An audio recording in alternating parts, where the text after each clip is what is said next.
To the latest in our coverage of the Ebola virus disease in Nigeria, health workers are seeking protection and better incentives for their colleagues given treatments to patients with the Ebola virus disease in the country.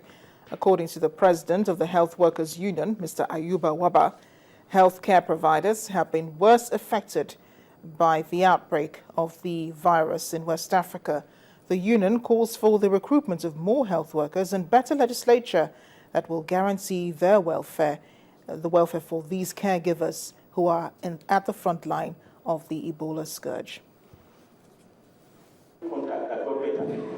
This forum is organized by the National Union of Medical and Health Workers in Nigeria to provide training on how to manage Ebola cases without being infected with the virus.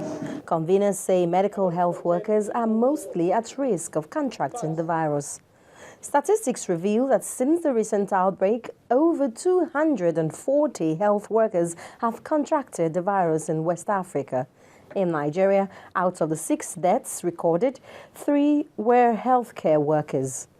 Apart from this workshop, members believe there is a need for insurance and better legislature, just as the National Association of Nigerian Nurses and Midwives threaten industrial action.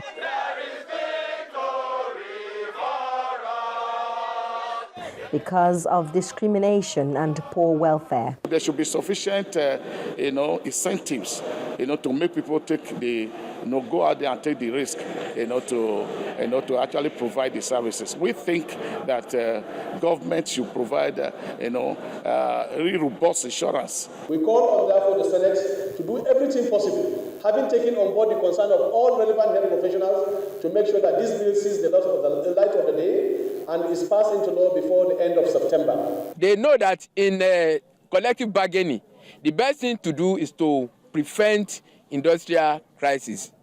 We have just come out of one.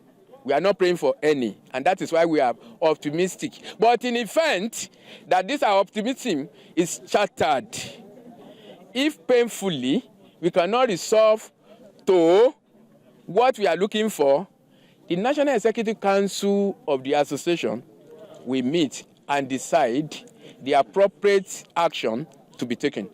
Meanwhile, the National Council on Health on Monday passed a resolution to press for life insurance coverage for health workers handling Ebola cases. The Council also reiterated that the provision of adequate incentives, including special allowances and life insurance policies, must continue for all health workers involved in the management of Ebola virus disease in Nigeria. While all health workers are at the risk of contracting the virus, experts believe that those working in laboratories, nurses, laundry and clinical services are at greater risk.